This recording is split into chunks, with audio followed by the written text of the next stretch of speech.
It's such an issue with a lot of people. It's bound to be an issue, you know, when the gun goes off, and just trust yourself that when you take in that breath, as soon as your head goes back in, you start to exhale.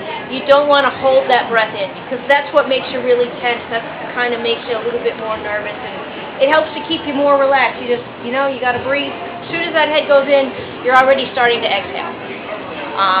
So it's just something to help you stay relaxed and not hold that breath, because that seems to cause a lot of problems for a lot of people, whether it's an open water swim or whether you're swimming in the pool. Would we be like running into the water, or are we kind of starting like in the water?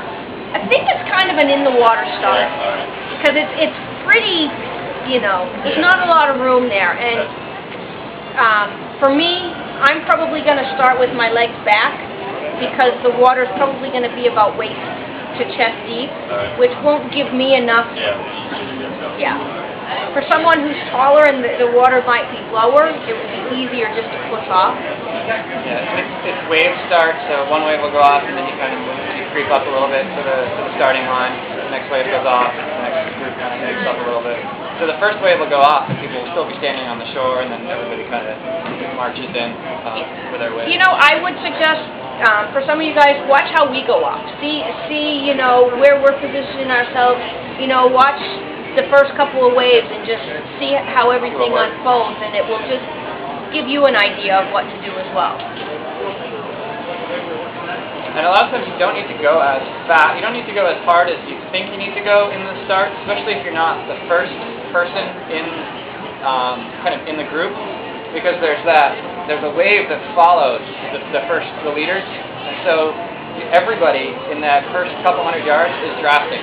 So you know, you may be working really, really hard, but you're not going to get any further ahead of the person in front of you than their feet. You know, so you can kind of just see how it goes.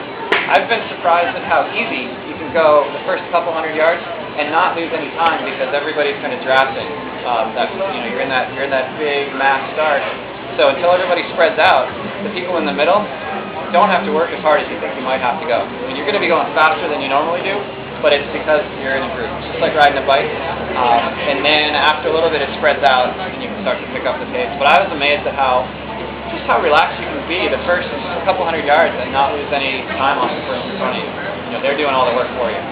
Another suggestion I would make is everybody tends to have a stronger breathing side.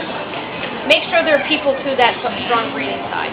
So when I line up on race morning, whoever's feet I want to be on or whoever I want to be near, they're going to be to my left side, because that's where I breathe. That way, every time I breathe, I know where they are.